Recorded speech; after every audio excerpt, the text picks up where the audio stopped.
So we discussed about Maxwell-Boltzmann distribution, and we got a distribution function f of v dv. We're writing it as f of v dv, and that is 4 pi into m by 2 pi kbt raised to 3 by 2 into e to the power minus mv square by twice kbt into v square dv. So that was the distribution function, or it is known as the speed distribution function. Now suppose we want to calculate the average value of the speed. So we want to calculate this average value.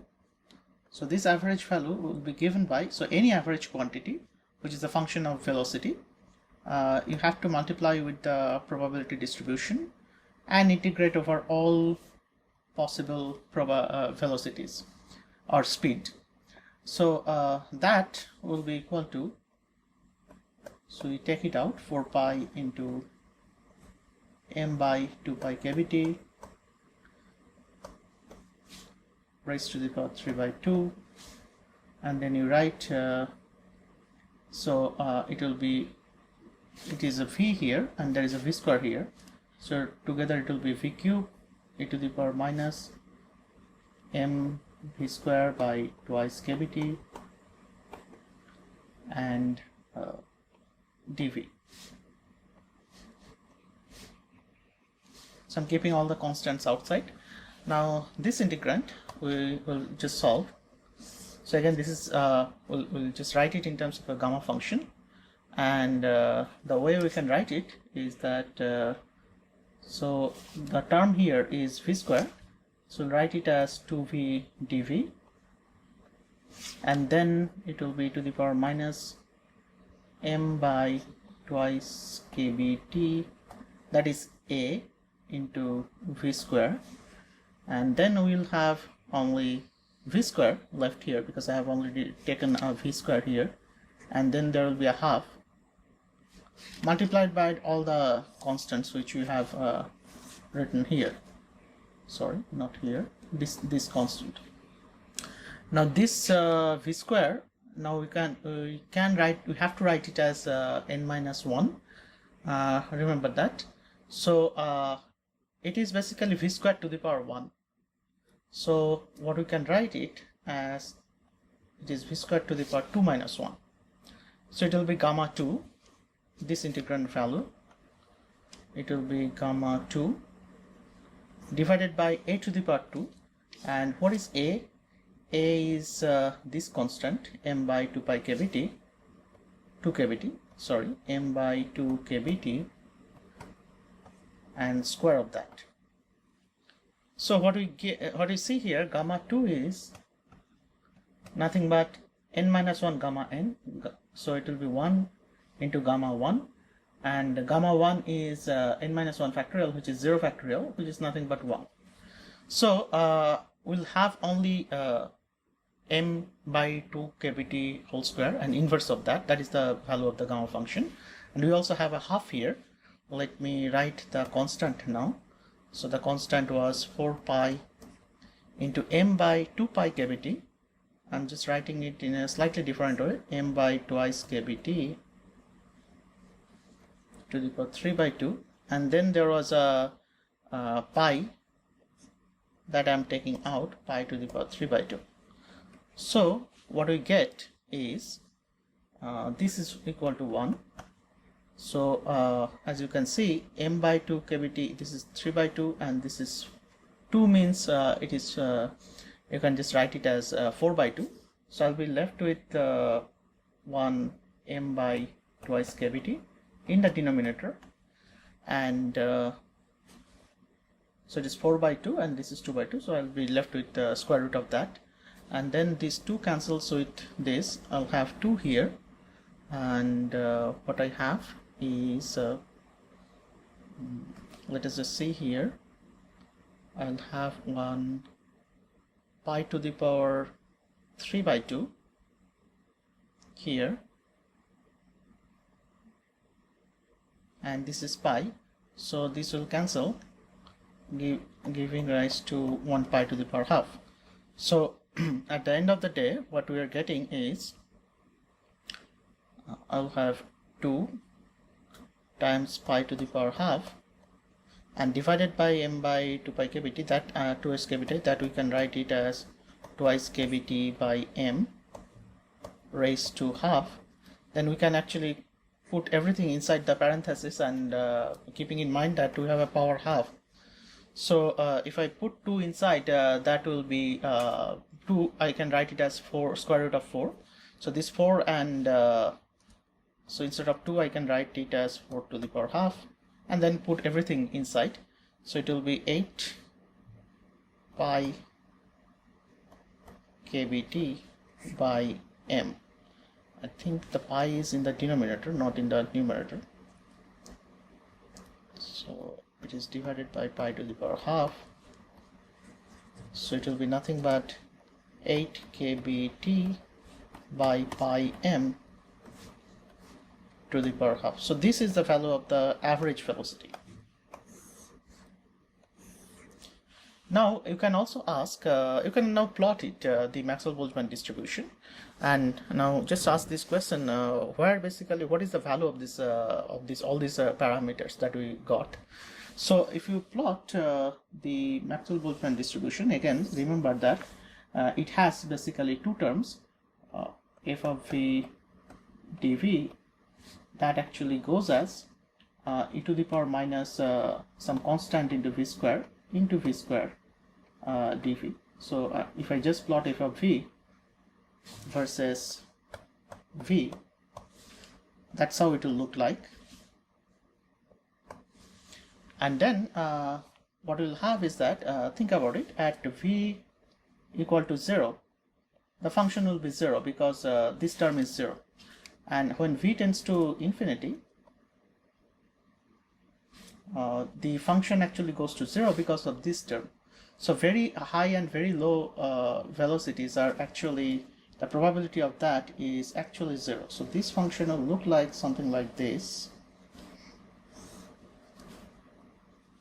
And then what you get here is that you have something where somewhere the function actually picks up.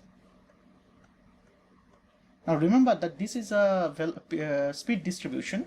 If I had plotted the velocity distribution, which is f of vx that we discussed at very early, so that has a form of e to the power minus b vx square. So if I plot vx along this axis, remember that velocity can take both positive and negative values.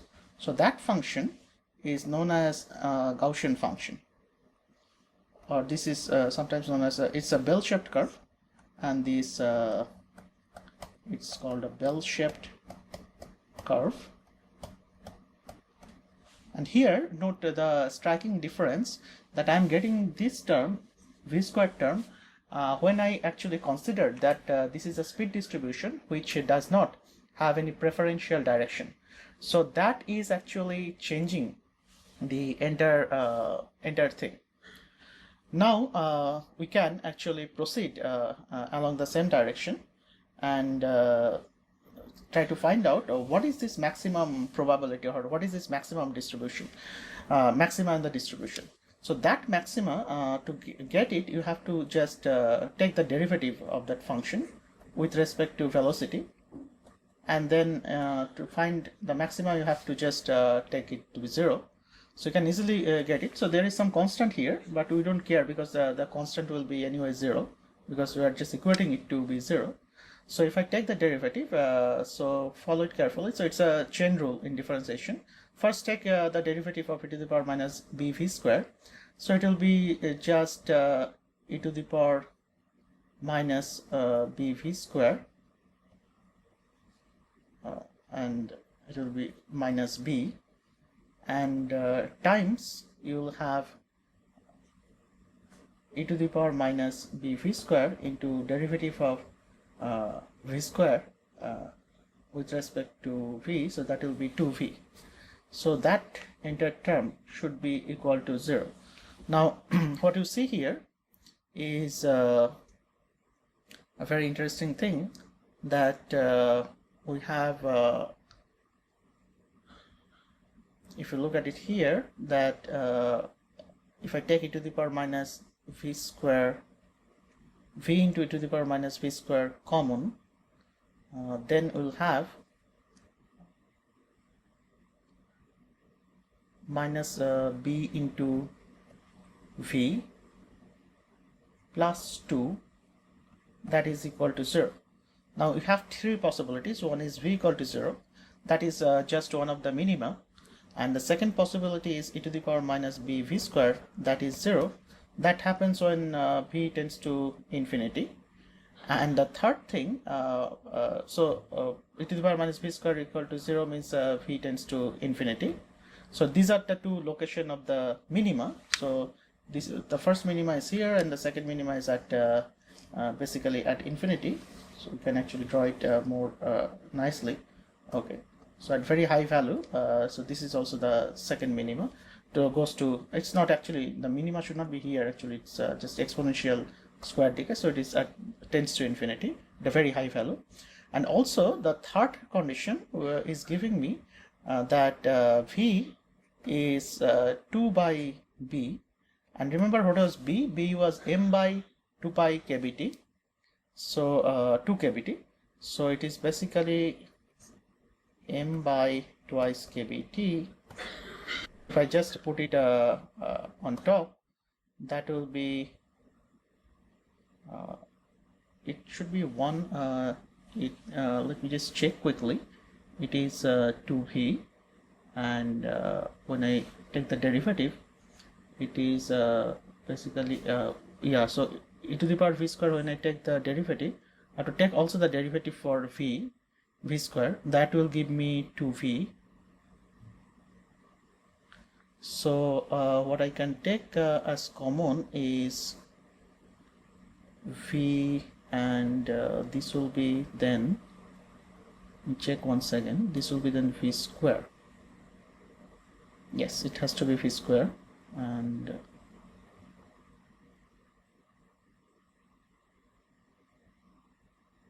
this 2 will cancel, this will be just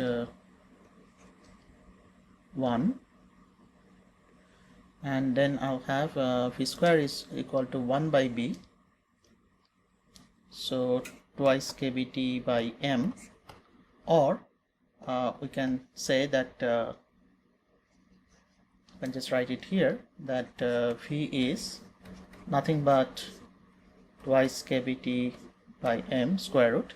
Now this v is, we write it as v most probable, meaning what is the most probable velocity.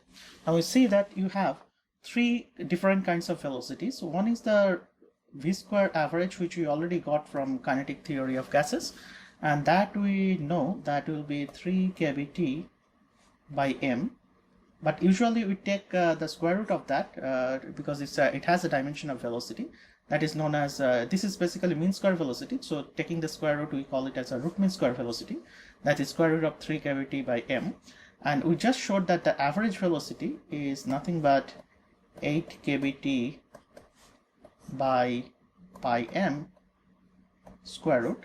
And then right now we showed there is a v, and I'm writing it as mp. Mp in the sense is the most probable velocity, or the it basically is the where the curve actually maximizes, and that is nothing but twice kbt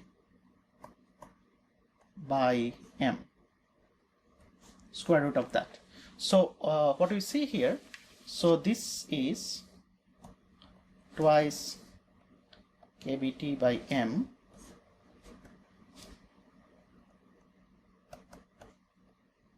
and then the 3 kbt by m and 8 kbt by m, I will just have a look at it. So 8 by pi, pi is 3.14, so it will be always greater than 8 by 3.14 will be greater than 2, but of course it is less than 3. So the average velocity will be somewhere here. So it will be higher than this value. So this will be the V average position of that. It's highly qualitative the way I'm writing it right now, and the RMS velocity will be somewhere here, which is the highest value. So you see that average velocity means actually what is the average number of molecules, or what is the mean of this distribution is lying. Now you can see that that actually depends on the area under the curve also. Now this is a probability distribution, remember that, and if I take the area under the curve, that should be always equal to 1, because we know that f of v dv, it's a probability distribution, integrated from 0 to infinity should be equal to 1. Now we can ask a question that suppose we go to a higher temperature, so what will happen, or lower temperature. If we increase the temperature, you can see that the function goes as with respect to temperature, there is a functional dependence inside b, and there is also v square. Both of them actually are dependent on temperature.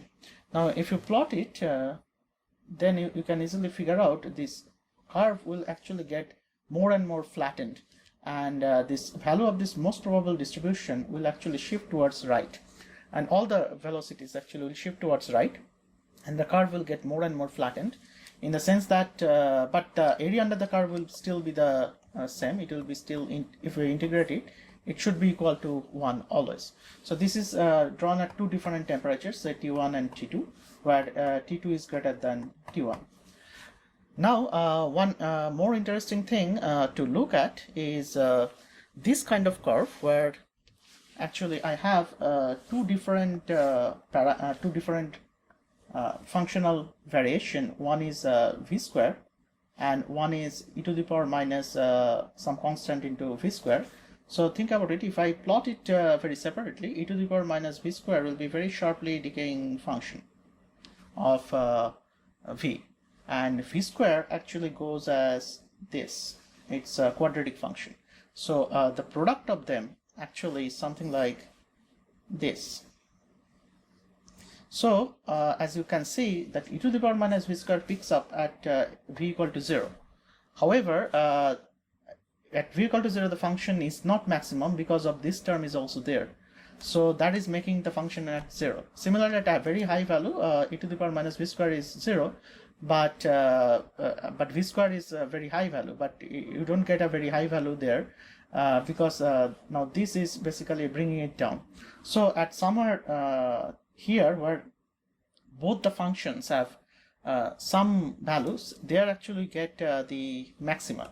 Now similar type of behavior you will also see in many other situations. For example, when you will discuss in quantum mechanics, so when you study this hydrogen probability density or probability distribution along the radial coordinate for say 1s orbital, and the functional form for 1s orbital is the wave function. Actually it goes as e to the power minus r by a0. So if you go away from the nuclei, the electron, this is the basically probability amplitude decreasing. So square of the probability amplitude decreases as e to the power minus 2r by a0.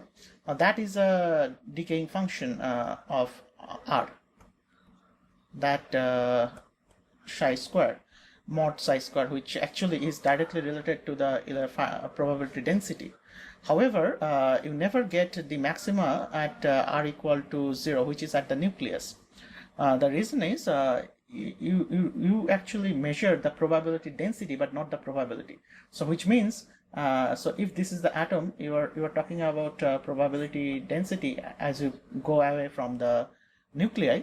So you see that probability density drops, but when you measure the probability, you have to multiply it by a volume, and that volume means actually you have to consider a small sphere around it, and that volume of the sphere, or if you just go somewhere here, you have to consider again a volume of a spherical shell that we kind of calculated, and when you multiply the volume of the spherical shell, you remember that will come as 4 pi r square dr. We already calculated it in terms of v, that was 4 pi v squared dv. It is the same thing. So that actually is a quadratic function, and that goes as like this. So when you plot the actual probability, which is multiplied by force by r square, so it's the volume, and this is the probability density. So density times volume is the probability. So you have two functions which are actually maximizing or minimizing at two different extremes. So what you see, actually, this function will go also as a with a maxima somewhere else, neither at r equal to 0 or r equal to infinity. And that for the 1s atomic orbital, you can easily show that this maxima will come at r equal to a0, where a0 is the Bohr radius, which actually Bohr found to be the radius of the electron, or the, if you think that, okay, so the electron is classically orbiting as a particle around the nucleus, so that distance is basically a0, known as Bohr radius. So that you can easily figure out from in quantum mechanics also. So this kind of curve come and many different places, also in degeneracy, or in the Boltzmann distribution. When you talk about rotational levels, there also you'll see that, okay, fine, if I go to very, very high rotational levels, that your Boltzmann distribution goes as e to the power minus e by kBt, that we discussed a little bit. So chances of getting a particle at a very higher level is much less, so it actually drops down. But the number of states are also increasing in a number of states for a particular energy, which is known as degeneracy factor. That also goes as it goes as some factor to 2j plus 1. We're not let's not go into the details, but the point here is that since that is also going high, you will get a increasing value of that, and together you'll see that these two functions actually goes through a maximum. So the point here, this kind of nature of the curve you'll encounter at many places, not only in Maxwell-Boltzmann distribution, but also in some other systems like rotational levels, when you are talking about probability distribution in the rotational levels, or even in particle in a box, also 3D box, when the degeneracy factor is increasing. So basically, the long story short, there are two always mathematical forms of the inside the function. One is trying to basically maximizing the function at 0 and minimizing the function at infinity. The other one has just the opposite effect, that the actual function is a product of these two parts, and which goes through a maximum. And now you can ask this question. So we got a function which is Maxwell-Boltzmann distribution function, or the velocity speed distribution function. Now, what is the meaning of this dv? So if I plot f of v versus v, so if I ask you what is the probability at of finding the molecule at v, that is not a very good question to ask. The reason is, as I said, that the exact number of molecules, those are actually fixed for a narrow range. You have to always, whenever you are talking about probability, you are not talking about this in the same sense like hydrogen atom. We are not talking about probability density. You are talking about probability, which is basically probability density times the volume. In this case, it is f of v is nothing but probability per unit velocity range. So what we talk about is, actually, to get the actual probability, you have to talk about probability in a narrow range, which is v to v plus dv, and that is this function. So this function will tell me the fraction of molecules, because this is still a probability. So some number of molecules divided by the total number of molecules. This number of molecules is nothing but the those number of molecules which whose speed lie in the range v to v plus dv at any time. And again, on statistical ground, we said that this number for a fairly large system will always be fixed, because some molecules are entering in this speed zone and others are leaving.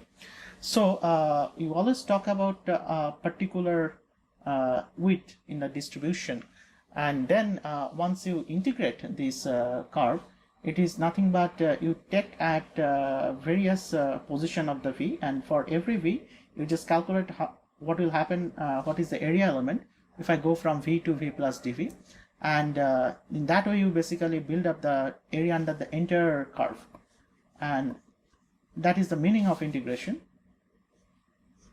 And then you realize that f of v dv, so that is basically the area under this curve, and if I integrate over all the area, which means I'm varying now v from 0 to infinity, that should be equal to 1. So this curve is known as actually area normalized curve.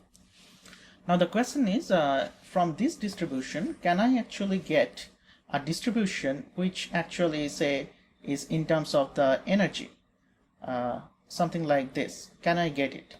So because that will be very useful to understand reaction kinetics or reaction dynamics, that when a reaction is feasible or not. Now to get that, we need to just use a very simple relation. We know that half mv square is the kinetic energy, and here energy means the kinetic energy itself.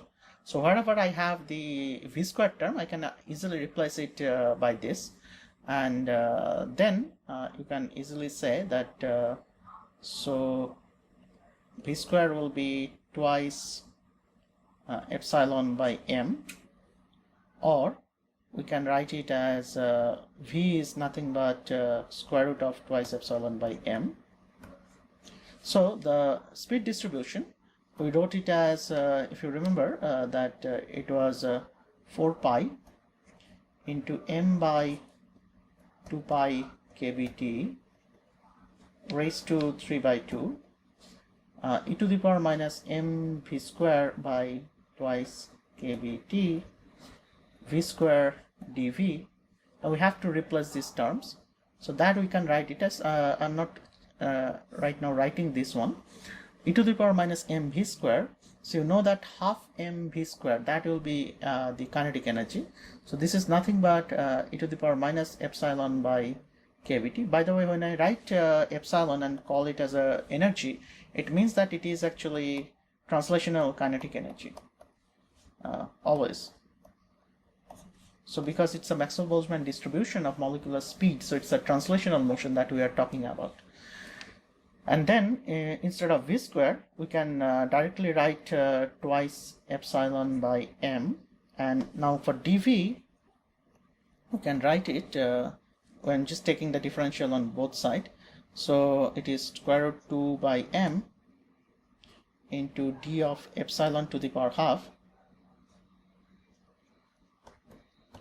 So d of epsilon to the power half, if I take the differential, it will be epsilon to the power half will be square root of 2m. So it is nothing but derivative of this, or differential of this. So that is nothing but half x to the power half minus 1 into dx, something like that. So you'll get epsilon to the power minus half, and there's a half factor here, and d epsilon. So let us just put it here. So it will be half epsilon to the power minus half d epsilon, and in the front you have 4 pi into m by 2 pi kbt. Now if you just rearrange the terms, so that will be so look at it here carefully. So I have an this is raised to 3 by 2. Now this 4 pi, and there's a 2 here, so I can write it as 2 pi. Yeah, we forgot to write this factor here, square root of 2 by m. So it will be also multiplied by square root of 2 by m. And then you can see here this m and m to the power half is m to the power 3 by 2, and that will cancel with this m to the power 3 by 2. So what will be left with, and there is a square root of 2 here, and there is a 2 here. So I can write these together as 2 to the power 3 by 2, because these two I can write it as 2 to the power 2 by 2, and this square root of 2 is 2 to the power half So I'll have 2 pi, and that 2 to the power 3 by 2 will also cancel with this 2 to the power 3 by 2. So in essence I'll have 1 over pi kBt raised to 3 by 2 e to the power minus epsilon by kBt, epsilon to the power minus half, and this epsilon will give me epsilon to the power half d epsilon. So that is basically the Maxwell-Boltzmann distribution of molecular energies. So let us write it clearly. So what we just got, that we got basically the distribution function in terms of molecular speed, that we write it as f of v dv, and that is 4 pi m by 2 pi kBt raised to the power 3 by 2 e to the power minus